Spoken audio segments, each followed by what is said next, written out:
Now tell me, sa palagay mo, Jerry, talaga bang terror ako? You want my honest opinion, Divina? Go ahead. Obviously, you are a very strong woman. Very masterful and commanding and... Siyempre, tao ako, Jerry. Both my friends and enemies seem to forget that. Ayoko maging matandang dalaga. Wala yan sa plano ko sa buhay. Darating siya, Jerry. Anong... Sinong darating na sinasabi mo? Ang lalaking mas malakas kaysa sa akin. Ang lalaking yuyukuan ko.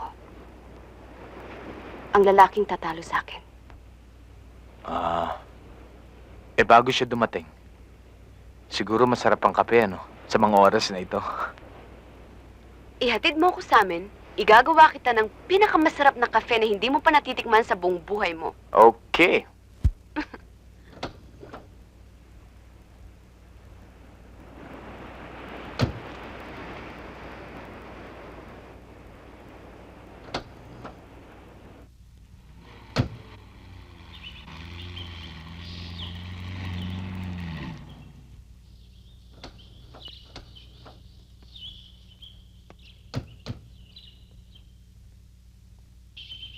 Come on in, Jerry.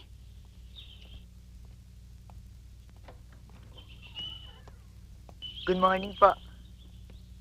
Senyorita, Ano yon, Tomasa? umuwi na po siya. Sinong... Ang senyorita Nora po. Come on?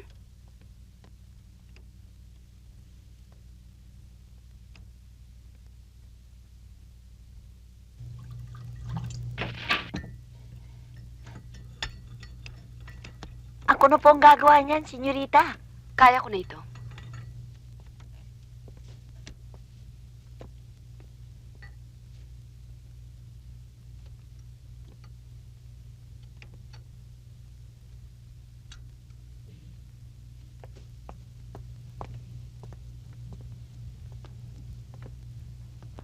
Ilang beses akong babalik-balik doon sa building na yun.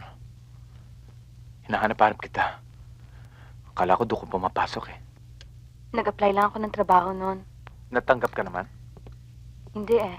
Hindi raw ako qualified. Gusto mo tulungan kita. Ipasok kita sa trabaho. Nora? Magdamag kitang hinintay, ate. Gusto sana kita makausap. Ate? Magkapatid kayong dalawa? Tingnan mo nga naman, small world. Dito pa tayo magkikita-kita. Kilala mo si Nora, Jerry? Muntik na nga maging tragedy yung pagkikita namin eh. Muntik ko siya masagasaan. Kasalanan ko yon, ate. Wala kasi ako sa sarili ko nung tumatawid ako sa kalye. Baka ako may kasalanan. Kasalanan mo o hindi? Gaano ba kahalaga ang subject matter na yan? Sa oras na ito ang mahalaga, ang kafeng pinaghirapang kong timplahin para sa'yo. Mamaya na tayo mag-usap, Nora. Jerry? Come on. Yeah. Sit down. The best coffee in town.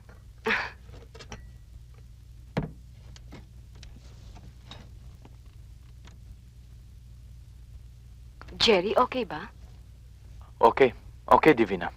Mukhang mabait siya. Hindi yung kapatid ko ibig ko sabihin, yung kafe. Oo. Champion talaga.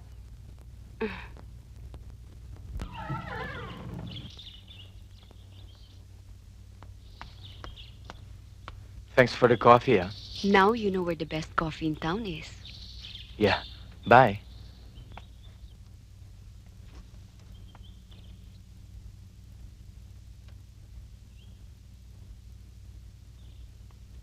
Bye.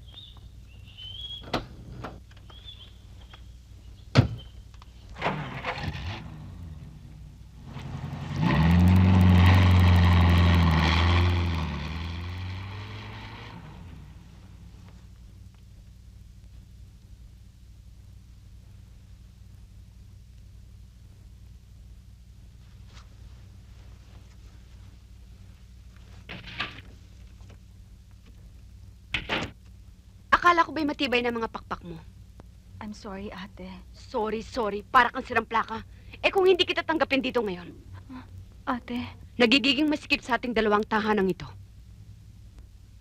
Ngayon mo lang nakilalang boyfriend ko, masama na kagad ang tingin mo sa kanya? alam mong hindi totoo yan. Kundi lang ako naawa sa'yo, pababayaan kitang lumaboy sa kalye. Sa susunod, pag naglayas ka uli, huwag ka nang babalik dito, ha?